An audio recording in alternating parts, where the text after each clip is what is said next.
This is the carnage caused by the Nigerian armed group Boko Haram from previous attacks in the northeast.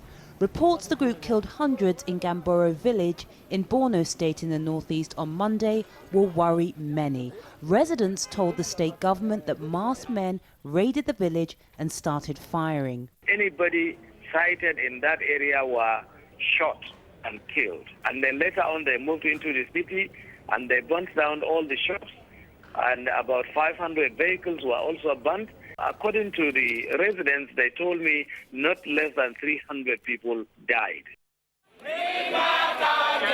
The reports may fuel public anger among concerned Nigerians about the federal government's failure to curb attacks by the group. These Nigerians marched to the offices of the head of the army on Tuesday in the capital Abuja to protest over the government's failure. The United States has implied that Nigeria was offered help to fight the group but rejected it. But Nigeria's Minister of Interior says that's not true.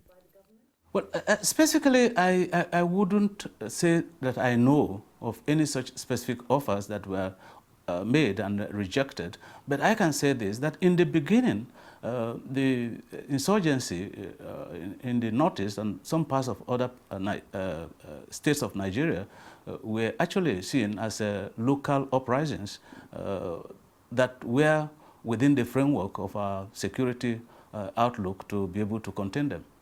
State officials say Boko Haram is attacking the area on almost a daily basis. But the federal government says the group will be contained now with international help. It's unfair to this government to say that we have somehow resisted offers of assistance from the international community. All the way, the government of Nigeria had solicited for assistance and cooperation and support of the international community.